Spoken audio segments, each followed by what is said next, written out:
നേരം അങ്ങോട്ട് വെളുത്താൽ പിന്നെ ഒരു ഓട്ടപ്പാച്ചിലാണല്ലോ അല്ലേ. രാവിലെ തുടങ്ങുന്നതാണ്, പോരാത്തതിന് സ്കൂളും കൂടി ഉണ്ടല്ലോ. അപ്പോൾ ഓട്ടപ്പാച്ചിൽ ഇത്തിരി കൂടൂലേ. ഈ ഒരു ഓട്ടപ്പാച്ചിലിൻ്റെ ഇടയിൽ കൂടെ ഇതാക്കണം പണി കിട്ടിയൊക്കെ വർത്താനായിട്ടാണ് ഞാനങ്ങോട്ട് പോകുന്നത് കേട്ടോ. എന്താ പണിയെന്നില്ലേ ഞാനത് കാണിച്ചു തരാം.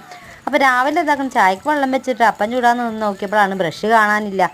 അപ്പച്ചട്ടിയിൽ എണ്ണ തേക്കുന്ന ഒരു ബ്രഷ് ഉണ്ടല്ലോ, അത് നിങ്ങളുടെ വടിയൊക്കെ അല്ലേ. അപ്പോൾ അത് സംഭവത്തിൽ എരി കറണ്ട് കൊണ്ടുപോയിക്കണം കേട്ടോ, അതിനെ കാണാൻ തന്നെ ഇല്ല. അപ്പോൾ അതാക്കണം ഞാൻ വിചാരിച്ചു ഇനിയിപ്പോൾ എന്താ നോക്കി ഇങ്ങനെ നിന്നപ്പോഴാണ് പണ്ടത്തെ കാര്യം ഓർമ്മ വന്നത്. പണ്ട് ഇതാ ഇങ്ങനെയായിരുന്നു അല്ലേ സംഭവം. എന്താ വെച്ചാൽ ഇതാക്കണം നമ്മൾ ആ ഒരു വായൻ്റെ കൈ ഉണ്ടല്ലോ അതാണ് വെട്ടിക്കൊണ്ടുവന്നിട്ടുണ്ട്. എന്നിട്ട് എന്താ ഈ ഒരു ചട്ടിയിൽ വെച്ചാണ്ട് ഇങ്ങനെ ചൂടാക്കി വെച്ചിട്ടുണ്ട്. അതിൻ്റെ വെള്ളം ഒന്ന് വാറ്റി കളയുന്നുണ്ട്. എന്നിട്ട് ഇതാക്കണ എണ്ണയിലാണ്ട് മുക്കിയാണ്ട് ചട്ടിയിലങ്ങോട്ട് തേച്ച് കൊടുത്താണ്ട് നല്ല ഉഷാറായിട്ടാണ് നിൽക്കും. അപ്പോൾ നമുക്ക് ബ്രഷിൻ്റെ കാര്യമൊന്നുമില്ല കേട്ടോ. ആ ബ്രഷിന് കൊടുക്കണം 10 15 കൊടുക്കണമല്ലോ അല്ലേ.